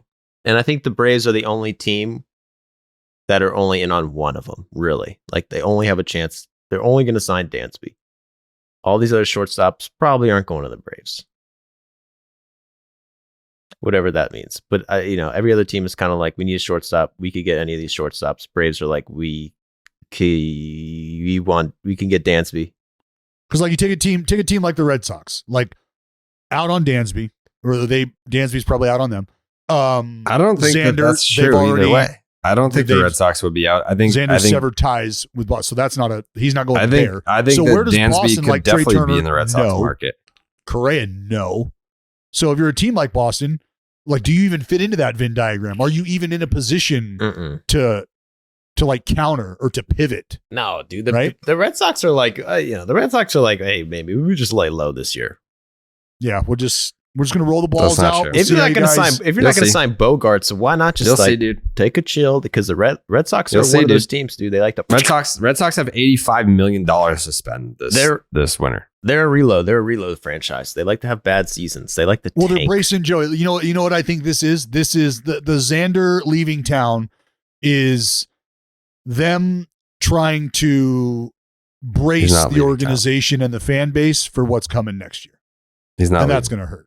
That one's going to hurt, especially after, because look, these fans, they've already got to see Mookie in another place wearing the biggest smile he's ever had. He's not even good. He has actually miserable in LA. They're going to have to watch Bogey ball out in somebody else's backyard, and all knowing that old Raffy is, time is short with him. That's tough. Yeah. That's tough. But that's baseball, Susan. Shit'll break your heart, man. You guys are so jealous of the Red Sox. It's fucking ridiculous. It's just one bad year. 2 bad years. Yeah, just a down time, if you will, whatever. Nothing a Red Sox fan. You guys are the toughest fans out there. You guys have seen it all. The lows and the highs.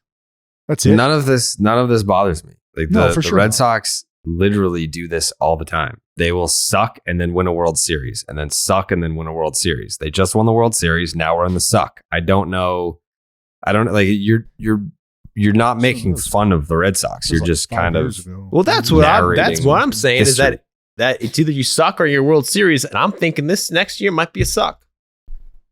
They just were the suck, so now it's time to go back to championship. Yeah, well, you got to have a shortstop. They'll have a shortstop. Well, they had a pretty good one, and you're right, Jared. They will absolutely have a shortstop come opening day. There will be a man playing shortstop for the Red Sox. Yeah. You can fucking book that. It's gonna be Xander Bogaerts. What are the odds on the DraftKings Sportsbook that the Red Sox field a shortstop on opening day? Oh, they'll have him. It's gonna be Xander. Ooh, that's gets a little tricky. You guys remember Tom Brady? I do. Isn't you're talking about the jiu-jitsu guy, right? No, this is 5-time Super Bowl MVP Tom Brady. Oh, yeah. Different Tom. Okay. Yeah. If you want in-depth football talk straight from future Hall of Famers Tom Brady and Larry Fitzgerald, well, let's go.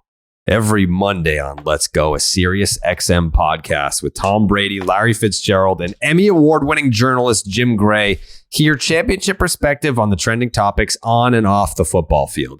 Get expert analysis on the latest NFL action and find out what it takes to win 7 Super Bowl rings. God damn. It's 5-time Super Bowl MVP Tom Brady and 11-time Pro Bowler Larry Fitzgerald at the microphone and unfiltered. If it's on their minds, it's on Let's Go. Plus, all season long on Let's Go.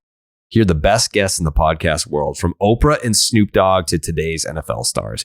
Listen to Let's Go with Tom Brady, Larry Fitzgerald, and Jim Gray every Monday night through the 2022-2023 football season on Stitcher, Pandora, or wherever you get your podcasts. Okay. José Abreu is an Astro. José Abreu. I can literally hear Joe take a piss and flush the toilet. Like, does he have a fucking microphone in his goddamn toilet? He's got a field mic on the urinal. Joe, do you have a fucking microphone in your toilet? First of all, good flow. Yeah, it's good flow. Thank you. It was clear as fuck, dude. Look at that. Yeah, dude. Boy. Super hydrated. That's a lot of water. Yeah, that is a lot of water. That's a lot of water. Mm-hmm. Shout out to Joey's bathroom field mic. I saw this headline: José Abreu already proving to be a good fit in the Astros clubhouse. How the fuck would you know? How the fuck would you know that? Because he's been there. Guys are at the field. Come on. No. Yeah. Come on. He's already joined the group chat. That's crazy. He's already exchanged pleasantries. No, you can't say that against him. They know. You can't say. I'm sure he will be a good fit. You can say that based on X, Y, and Z, José Abreu will be a great fit in the Astros clubhouse. But it is November 29th, my man. José Abreu already proving to be a good fit in the Astros clubhouse. How much of a fit could slugger José Abreu be in the Astros clubhouse? Owner Jim Crane said Tuesday morning that Abreu pulled out his phone during a meeting Monday night and had the stored phone numbers of the entire team at his fingertips. I guess he knows some of the guys, Crane joked. Okay. I love old fucking rich guy humor. Like they have like he thought that was so slick. Yeah. So like just so funny, so witty, so on time. Mm-hmm. Like, oh, you see this new guy we signed? Yeah. Yep. Yeah. Every one of his teammates. He knows the numbers. boys. Looks like somebody knows his teammates. Yeah. Yeah. So he José Abreu, by the way, and I'll save this for the Name Redacted podcast because I know that a lot of Red Sox fans are just like going absolutely bonkers over this shit. He got 3 years, $60 million. José Abreu. Mm-hmm. Could you imagine? And he's 36 years old. I'm not saying that he won't still be a good hitter or whatever, but what I am saying is that if the Red Sox, like $20 million to essentially be a DH, like that's what the Red Sox were paying JD Martinez during his prime years. Yeah. And Red Sox fans were freaking out because fucking John Heyman tweeted that José Abreu was the Red Sox top free agent target this offseason, and he went to the Astros. It was like, oh, God damn it. Our top free agent target went to the Astros. We lost him. It's like, if you gave $20 million over 3 years to a 36-year-old José Abreu, I'm pretty sure Red Sox fans would have been like, why did we do it? Like, I can't right now with Red Sox fans. It's a lot, but it's a nice sign Jared. for They're Houston. Starving. What I can appreciate about the Houston Astros, and I feel like I've given the Astros a lot of credit over the last couple of years, whereas a lot of people still hate them. The Astros win a World Series and immediately go out and sign one of the top free agent guys. Yes, he's 36, but yes, he can still be an impact bat for you. He can also be a nice influence on some of the younger guys, which is great. But you win the World Series and you're immediately one of the more aggressive teams in the offseason. That's awesome. I love that.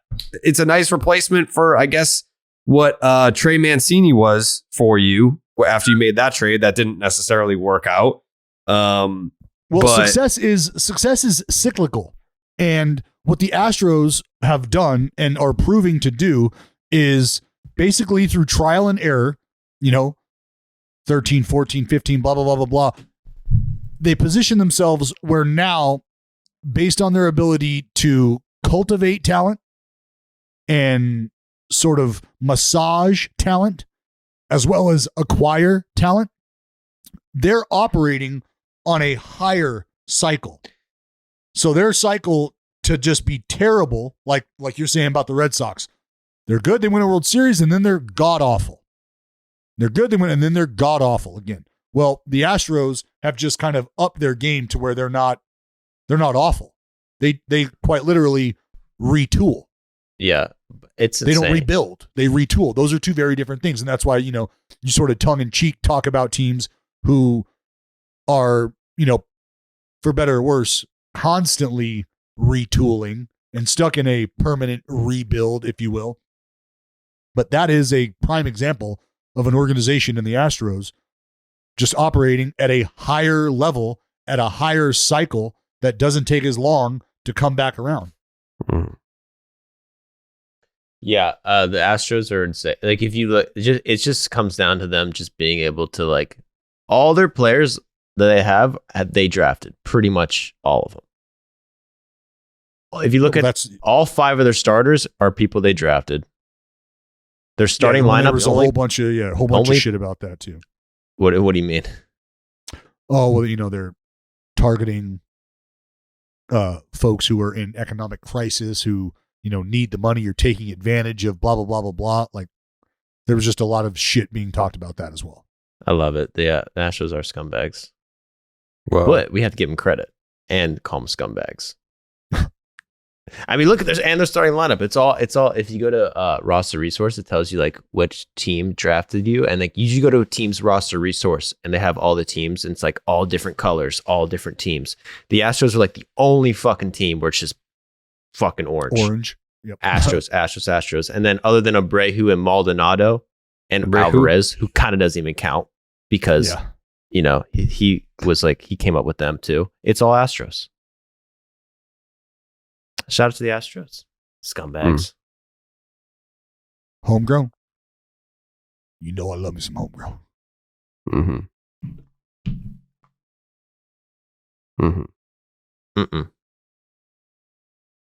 Yep. You okay? Xander Bogaerts posted on Instagram. Oh man. What'd he post? Is he kissing the bean in Chicago? No. He's just he posted a picture of himself wearing a tux, and the caption says, "I never dreamed about success. I worked for it." Business. He got the business suit. He did the Aaron Judge route. Nope. Yep. His picture is still him with the Red Sox. Mm-hmm. His picture is still him with the Red Sox. He I would would never imagine that's going to change soon. Tuxedo. He's a businessman. No. He's worried about his money. Yeah, no, he would never do that. Money. He doesn't care about your stupid history, old crap. The green monster. Bro. You kidding me? All right, so Joe's got deGrom. I've got Trea Turner. Jared, who'd you say? The first You to said sign Chris Bassett. You had Chris Bassett. either Bassett or Dansby. Yeah. Interesting. Mm-hmm. It's gonna be interesting. I don't know. Does Bassett count as a big name? Because you said it had to be a big name. Yeah, he got the qualifying offer. Yeah. He's a moderate. I think he's a moderate. He's a upper middle class name. Yeah, whatever team he signs with, I don't think that the fan base is going to be like, let's fucking go. But you're going to be better because he's on your team for sure. Yeah, he's going to the White Sox. I don't think that fans... Back to the White Sox? Or That's the where it came Twins. from. Yeah, the Twins are kind of pathetic at this point. They think that Carlos Correa actually wants to play for their team. No, he doesn't. He doesn't. Fuck that Minnesota let's be winter. honest. Do you think Carlos Correa wants to play another game for the Twins? How embarrassing was that for him? To have to be a Twin? Yeah. Hey, if you're signing the paycheck, I will show up. I guess, it's cool for a year, but then he probably sat back and saw the Astros winning the World Series again. He was probably like, fuck. I would love to know how aggressively, if at all, the Astros even pursued him in free agency, knowing that they had Jeremy Pena. Probably not at all. That's probably hey, look, behind closed doors. Well, I don't know. I mean, that would be coming from a place of respect for the player and saying, look, next year, we've decided to move on. This is what our picture looks like. I want to thank you for everything, but I just don't know that we move forward together. And yeah, he's made aware of that. Sure. So there's no harm, no foul. Everything's good. Everybody's in the know, understanding like, hey, if we can somehow come around and figure it out, like maybe we're able to, throw you something, but we don't want to disrespect you. And we know that we have a certain level of comfort with the guy coming behind us. So, we're just not in a position to want to insult you. Sure. You'd like to think that that's what happens. I would like to think that the Astros are an organization that would handle the departure of a player like Correa with grace. Oh, yeah. How? Look at their franchise history. They just told their GM to fuck off, and then they signed their manager who just won a World Series. That's different. That's different. I mean, it is and it isn't. Like that's very different. You're giving me some insight. Carlos as to how Correa. you look at You're comparing fucking Carlos Correa to fucking Click. Give me a break. Talking about the architect, Jared. No, yeah, it was kind of a weird take. Like, yeah, I mean, this is a franchise that's shown they're like top class, always do things the right way. They're obviously going to have enough respect for their players to treat them well on the way out. I think never do anything wrong. When do we have an example of them treating players like shit? Oh, it's not about players being treated like shit specifically. Well, that's what we're talking about. Them handling Carlos Correa's transition to Jeremy Pena with class. And I highlighted how they've handled some front office relationships. That's recently. Different. Front office is different from players. Mike Fiers, Mike Fiers wasn't very happy how that ended. No comment. Ooh, no? Mm-mm. No, I mean, that's a pretty good example. Of what? Of the organization basically wanting to torch a human being. Well, do you think that maybe Carlos Correa meant more to the Astros than Mike Fiers did? Do you think maybe that's fair to say? In some circles, you could say that. I would say Mike Fiers. Mike Fiers had a bigger impact on the Astros in general at large than Carlos Correa. I think that's probably, yeah. That's probably true. He changed the course of history. Settles. Yeah. You're talking about a guy who completely, like you said, completely changed the game of baseball. Do you think he regrets that?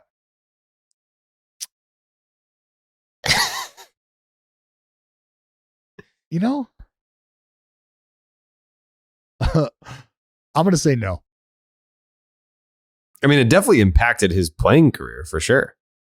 I'm going to say, well, yes and no, Jared, but you got to be real. Like on the way out, Mike was throwing 89, 90-ish, not much to get you out. The changeup was still there here and there. there just wasn't much. He was dealing with injuries and yeah. I mean, he wasn't going to be breaking camp with anybody over the next 2-3 seasons. Mm-hmm. Yeah, I don't. But now you're just forever the whistleblower guy. Like no one remembers him for anything else now. Yeah, that was going to be the case. That was going to be the case anyway. I don't know. He had no hitter.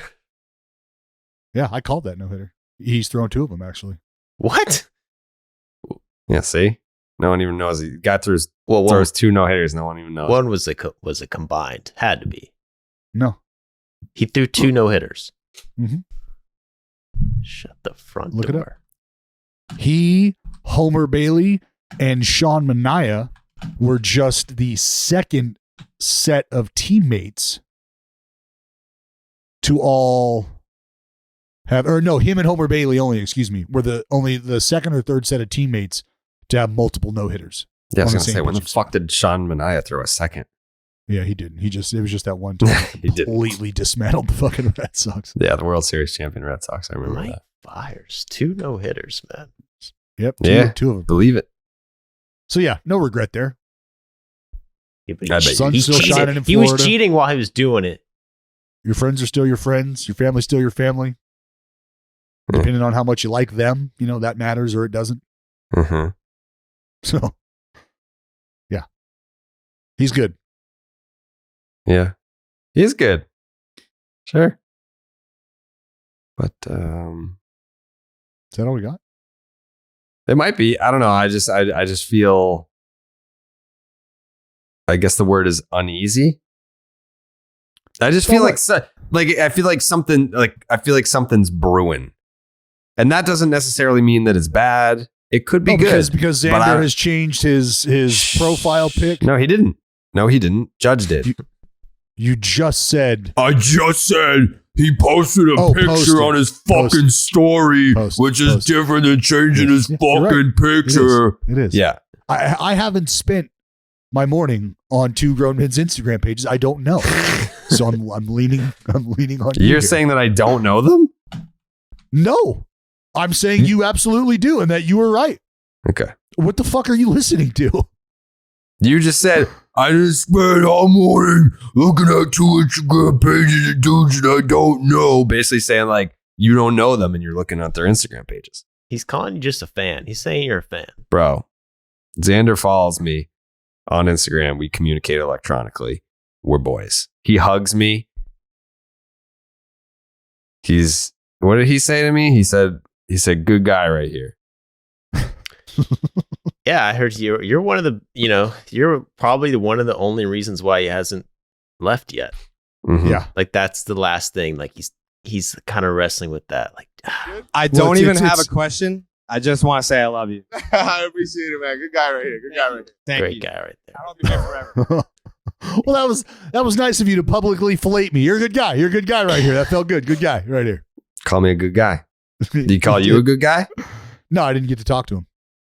Probably because he doesn't fucking know you, dude. He don't know you, little bro. That's what he doesn't know you. You need to make it like that, Jared, where it's like you need to make it so that you need to make it publicly clear, known to everyone in the world, including Xander, that if he signs somewhere else, that it will ruin your life. And he'll feel what kind of campaign? That's what I haven't seen. That's what we haven't seen, Joe. I did tweet about like him going to the Dodgers. I think I threatened suicide over that. Yeah, well, you should do that more often because I think if you make it, if Xander Bogaerts thinks that legitimately thinks that you might kill yourself if he leaves the Red Sox, his chances of staying with the Red Sox probably go up. Do you think so? Yeah. He said it himself. You're a good guy. Yeah, never mind all those offers during the summer where kids didn't get to eat at all. Like he's definitely thinking about you. Recycled joke, Braden. Let's see. It works. If the Red Sox fail to sign Xander Bogaerts and he reunites with Mookie in LA, I don't think I'll be able to go on. It might be curtains for me. Yeah. See. Well, that's not happening. He's not going. You're making it all about you, and I think it needs to be more about. That's what Joey just fucking said to do. It should. You should. What do you mean I'm making it all about me? That's how I get free agents to come to Boston. Ask David Price. Yeah. What? Yeah. The example, Exhibit A, David Price came to Boston because of Jared. There's a whole Forbes wrote a whole article about it. What the fuck? Are you serious? You don't know about this, Joe? I don't know. I have Joe, no learn idea. your fucking history. David Price, Jared Carrabis, Forbes. Meet the Red Sox blogger who recruited David Price to Boston. Forbes.com. Let's go, dude. Yeah. Yeah, dude. Have you ever heard of Forbes? Probably not, because you're a broke bitch. Who, me? But no, Dallas. Yeah, that's what I thought. Yeah, dude, you're a multi-millionaire YouTuber. Dallas works for the Oakland A's. I think you have to pay them to work there. That's not true at all. Yeah, have you even heard of Forbes, Dallas? Absolutely. I mean, Yeah. I'm a Chevy guy, but No, yeah. So Forbes with a B yeah, is they write about rich, successful men. that's like the like me isn't and that like David the Price. knockoff Carl's Jr. It's like Hardee's, right? Like, Nope. This is Forbes. Mm-mm. Oh, Nope, different. Some of the greatest baseball minds, some of the greatest baseball literature ever written. Forbes magazine. yeah. Yeah, If dude. they say it, it's real. Mhm. If they say David Price came to Boston because of Jared, it happened. It did. Yep. Who's that famed longtime Forbes sports writer? What's her name again? Who wrote the article? No, that's not what I asked. Oh, what did you ask? Who's that longtime famed sports writer for Forbes? I'm forgetting their name. I'll look it up. Longtime famed sports writer. Female. Look it up. You guys are so Forbes. jealous. It's stupid. Michael LeRae. Okay. No, it was right on the tip of my fucking tongue. Yeah. Yep. Are you trying to say? Are you trying to question the legitimacy of Forbes being able to cover sports? No, not at all. Not at all. That's Absolutely that's how it's coming off right now. No, well, I mean, do not let that be the case. That is Okay, not how I'd like I'm you- not letting that be the case. I'm more for the Yeah. listener side of things. Like they might get confused by your bias. No, not at all. Not at all. I mean, Jared, it's literally I wake up and it's Forbes Sports and then everything else. It's not a sports story. It's a life story. It's like they're not Forbes It's like behind isn't the comics, or where would I find this? Forbes is not like breaking Like under Garfield sports between stories. Dilbert, where They don't the story. It's not by a sports columnist. It's like this was a major cultural happening that we're reporting on. oh, Like this man, this blogger from Saugus this man, altered this the full-grown course of man. sports history for forever. adult David male, Price- early 30s, totally responsible. David Price would have been the World Series MVP in 2018 with the Boston Red Sox. He was on the Boston Red Sox because this blogger from Saugus brought him here. Forbes magazine. All right. Just a kid from Saugus. Just a kid from Saugus being on the cover of Forbes. And I'm looking up the Forbes right now, and I'm seeing Well, I'm going it to pick it now. up. I'm headed down to the Mhm. 7-Eleven. Going to go over to the Auto Trader rack, and I'm sure it's right there. Well, this was also written in 2016, I would imagine. Yeah, April 4th, 2016. Came out the day after my birthday. Imagine how much pussy I got because I was on the cover of Forbes that year. Yeah, I'm Tons. sure you were beating it away. Yeah. 2016 was a hell of a year for the kid. Another interesting headline from Forbes. Don't count the Red Sox out just yet. That's What straight year from did- Forbes. What When year was is that that? written? 2022. Uh-oh. What month? May?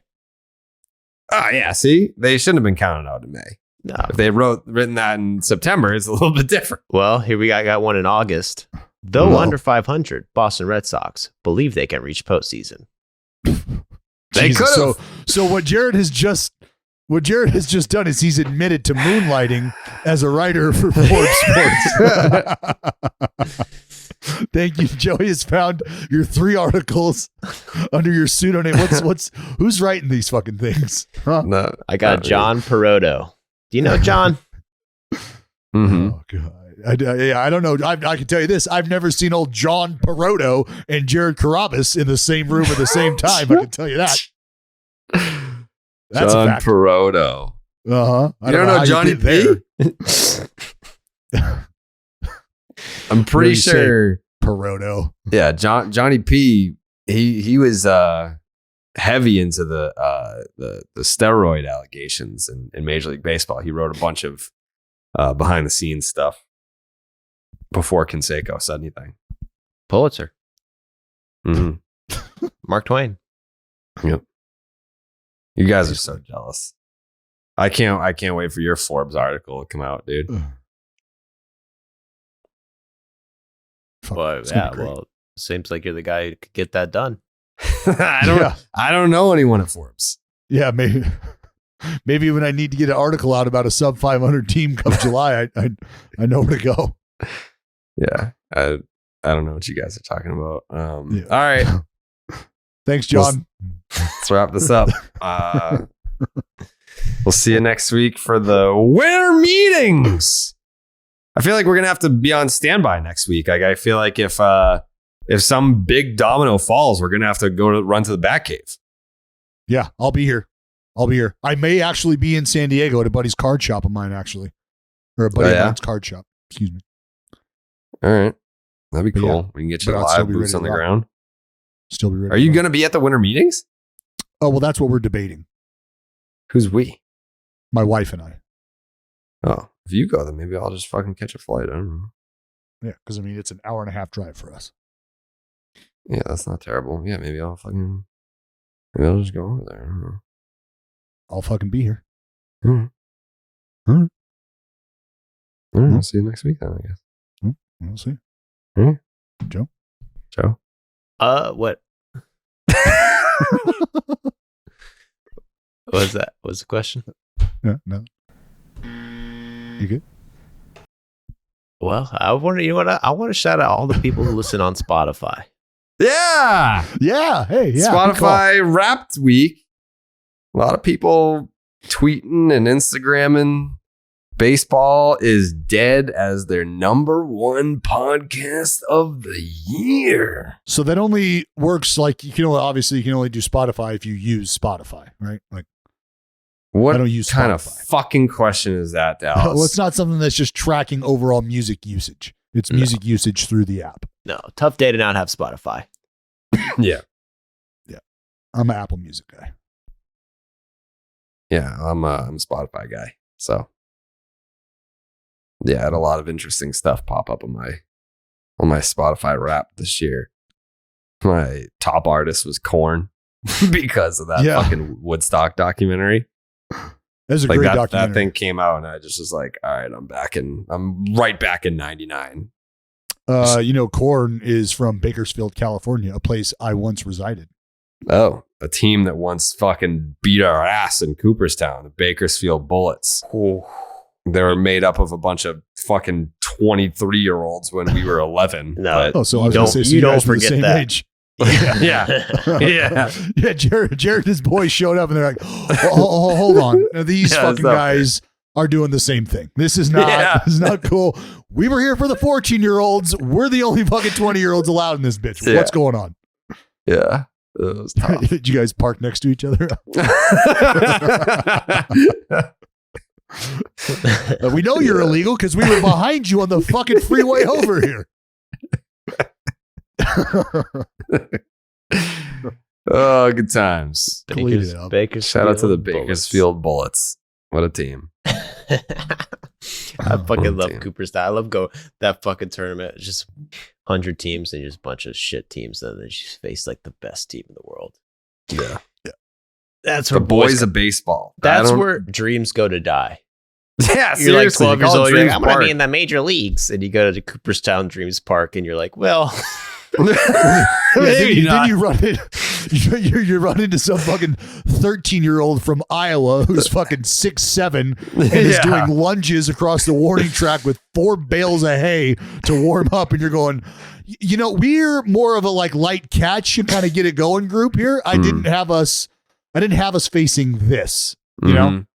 So yeah, is there a lacrosse tryout or something at home? Like what is there? Yeah. The boys of baseball were a team made up of the best. Like, I don't know how they allowed this. Like, every team was supposed to be from a certain town or a certain area. Like, we were the North Shore Storm, and we played the boys of baseball, who were made up of the best players from the entire country. How the fuck? That's what it is. Why do we have to play them? Like, they literally had mustaches. We were fucking 10. Like, it was crazy. Because that's what. And the one thing that I do remember, and they can never do this now, is that they used to have like these girls that worked for the park, and they would go around and you would get one kiss for every home run that you hit. So they'd be like, all right, who hit a home run? And they'd be like, me. And then they would go and kiss them. And then I would just be like, I went fucking 5 for 6 today with 4 tanks and a double off the wall. If you want to give me a half kiss for that Who one, wants baby. to fucking make out. Yeah. Oh, those are the days. Well, that's not, well, it's good to see that the Hall of Fame has head off basically child porn at the pass. That's nice to see. Well, like, how old are you at that age? Like, I mean, I get it. It's, they were like our age too, I think. Well, that's even worse. Why? Because you're hiring like 12-year-old girls to go kiss dudes. I guess, but yeah, that's a problem. They were into it. That could be a problem. I mean, like, obviously there was. Yeah, that's just a. What year is this? So this is probably like 2001. So I'm in 7th grade. Yeah. So you remember I told you guys about Morgana the Kissing Bandit? They had a video about it. Yep. Yeah. Like, could you imagine not only that happening in today's climate, but role reversal?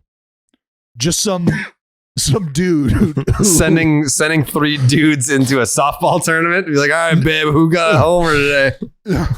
But I mean, like Morgana the Kissing Bandit, huge chesticles just flopping everywhere when she hits the diamond and is kissing big league ball players, minor league ball players, right? On the cheek, on the mouth, fuck, whatever. Now, yeah, imagine some dude with tight pants on showing everything, and he just fucking hits the outfield wall at a female softball game and just fucking locks lips with the center fielder. Like, hey, get over here. Whoa, what? No. Yeah, you can't do that. No. Pretty sure you can't. Who knows, man? In the 70s? Shit would fly in the 70s. Yeah. Wait, 70s, I mean. That's when Morgana was running around. That's when what? That's when Morgana was running around. Oh, yeah. Mm-hmm. What's when you guys, you got coaches ripping heaters in the dugout. And I don't mean like in the dugout just out of view of the camera. I mean in the fucking dugout. If I ever have a kid, that's when I'm going to start smoking cigarettes. Like, I'm going to coach his little league team, then just rip darts in the dugout. And if the umpire has a problem with it, then you're gone, actually. Well, you're going to be like, actually, this is parsley, so it's fine. Yeah. I'm not breaking any tobacco laws. Yeah, these are actually rose petals. So why don't you fucking get back in the crouch there? That's my next video. Smoking cigarettes at a little league game. Yeah. Yeah. The role of tobacco in Major League Baseball. Actually, don't go down that road. Rolling up CBD at a little league. Cops. Yeah. Dangerous. I'm going to be the best. It's going to be one of those things where like I get into coaching little league because my kid's playing, and then I just never leave. And then I just become like the Augie Garrido of fucking Saugus Little League. Jared's having a fucking conversation out in front of his favorite fucking beef tip place going, I heard about this kid over in fucking West Chesterton Fieldville who's got a fucking mean curveball. This fucking guy. Yeah, he's got it. So we're gonna get a look at. He's 8U right now. 8U. I'm thinking about taking him up over 10U, but we'll see. Yeah, he's got a 12-6 hammer. And his mother, let me tell you. Oh, his mother. Don't even get me started. Yeah, that's going to be me. It's good. Well, I look forward to that. Yeah. I want to be professionally retired by 40 so that I can begin age 41 through 74-ish just coaching Little League.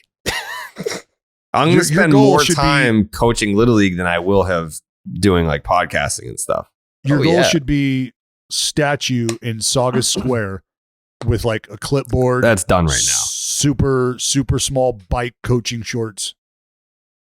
Like you should start working on that. I think if right now, if I got hit across the street out here by a bus and I died, statue in Saugus, done. We can make it happen. No, you get a day for sure. You get a day. Like there's a parade. Statue. Plaque. Yeah, like a 2-story statue, like a big. Well, I mean, they'd probably be able to ship out statues to everybody. Just those little garden gnomes. Just fucking, you get one and you get one. Yeah, that's funny. That's funny. But it's Saugus, so I would get a 2-story statue there.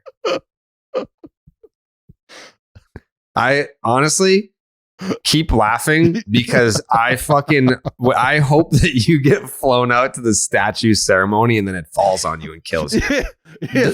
Jared, I will fucking sever the head of that statue if I will. Absolutely.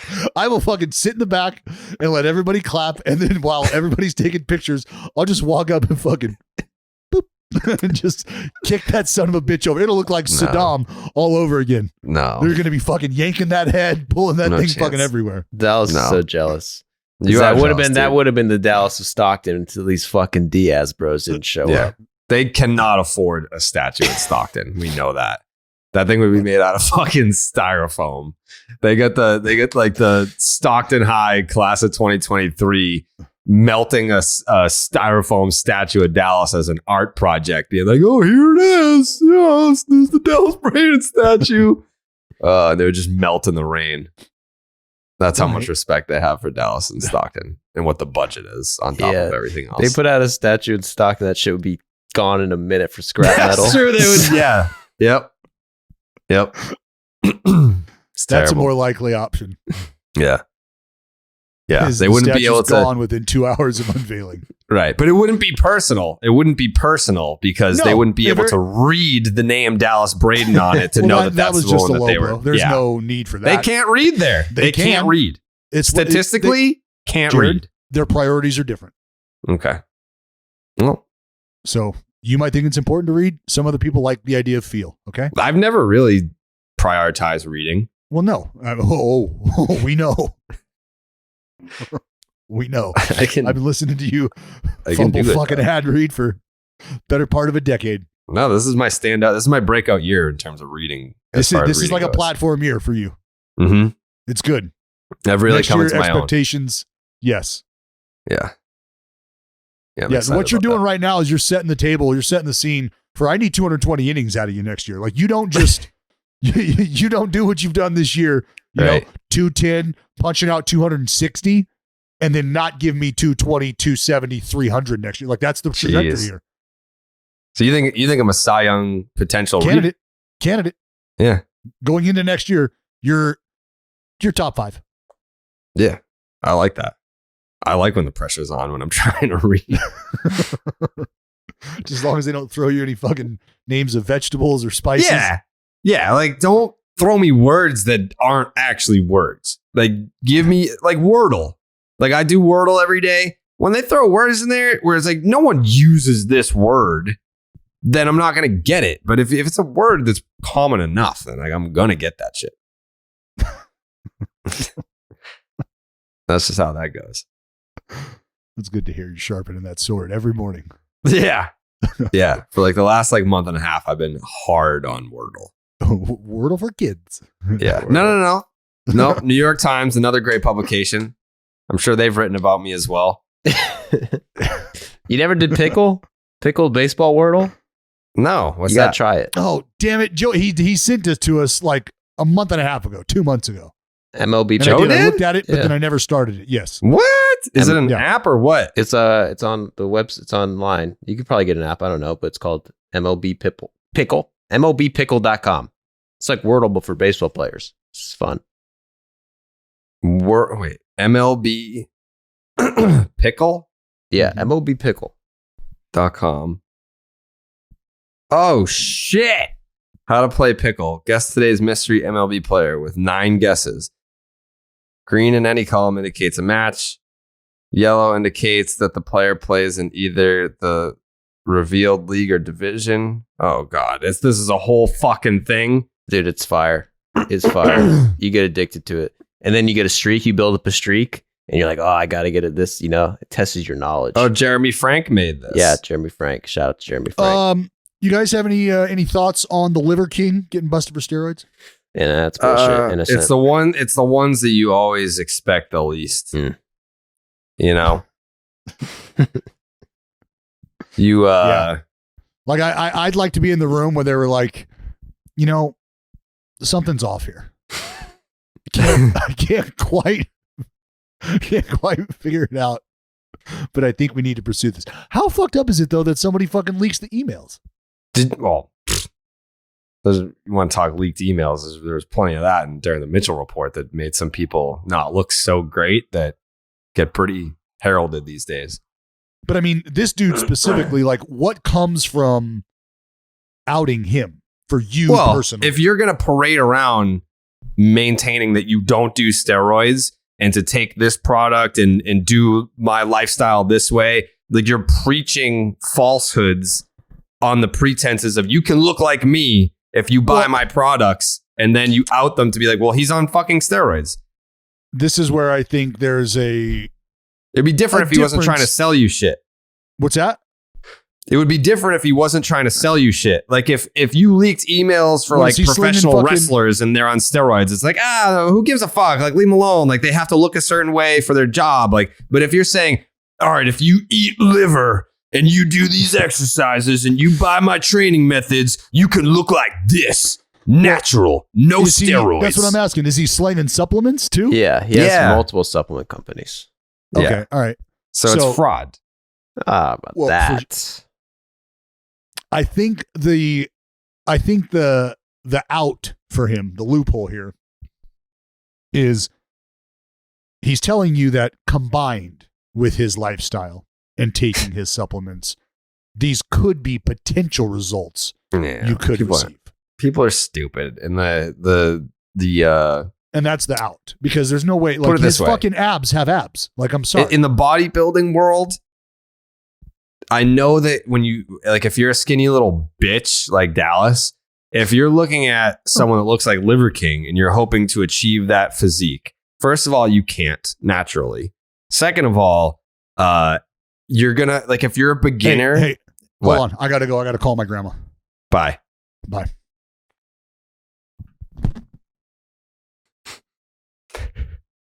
All right. Anyways, he left his fucking camera on. Yeah, I don't need to finish that thought. So we'll see you next week at the winter meetings, Joe. I'll be there. Are you going to go? I don't think I'm going to be there, no. I don't think I'm going to go either. That's probably a ridiculous ticket. I mean, let me see what a flight right now to San Diego. Boston to San Diego flights. When does it start? You told me the first week of December. So tomorrow. No, I don't know. Tomorrow? No, Monday, I guess. I don't fucking know when it starts. Bro. I asked you this last week and you told me first week of December. So I'm guessing the 5th. Honestly, though, these flights are not that expensive. Dude, you should go. Break some news, rub some shoulders. They'll fucking be happy to see you. Let's see. Bogaerts will be there. Date grid. You say you want Bogaerts to stay. It's time to put your money where your mouth is. Yeah? Show up there with a gun. You think that'll work? Put it to your head and say, Xander, it's an easy choice. Oh, man. Now it's because it was showing me January. So if we get these prices, honestly, it's not that bad. It's not as bad as I thought it was going to be. Send it. Get some sun. You think I should go? Yeah. Palm trees. San Diego's nice. Let's see what a Delta flight is. No free ads for Delta, but let's see what Delta's got going on. Can you hear me right now? Yeah, I got you. How much do you think a flight right now to San Diego is? Round trip? Yeah. Probably Boston. 700. You think so? Boston my to guess. San Diego. The dates, let's say we're leaving. When did they start, Joe? Fucking winter meetings. Winter MLB winter meetings dates. The 4th through the 7th. So let's just say I fly in on the 3rd. Select a return date. The 6th. All right. Find flights. Oh, man. If we can get a reasonable flight here, Joe, we might be cooking with gas. I mean, think about all the capital you could make. It's an investment. Yeah. There's a lot of money to be made at the winter meetings. I agree with you. I mean, these aren't bad. 646 for a round trip? That's a 7-hour fucking flight? Jesus. No. 7? Oh, there's layovers and shit. Layover. 8 hours and 37 minutes, 8 hours, 52 minutes, 9-hour flight, Not bad. a layover at Kennedy. Not bad. Great airport. Chill. I love the airport. You don't love the airport? I do. I actually don't hate that at all. 10 hours. I mean, no, dude. You could drive. I'm not doing a layover. Do a layover. I'm not going to do a layover. You bring your computer. You got charging stations nowadays. Yeah, that's true. I mean, Free that's Wi-Fi. the thing. I actually wouldn't. I wouldn't mind a layover because then you can get something to eat. Then you can kind of like stretch out your legs a little bit. It's a long day. But I mean, if I fly in, like, what am I really gonna do that day? Rub shoulders, grease palms. Yeah. I don't know. Threaten to Joe. kill Maybe I yourself in am. front of Xander if he doesn't sign for the Red Sox. Right. Maybe you could talk Judge into coming over. Judgy?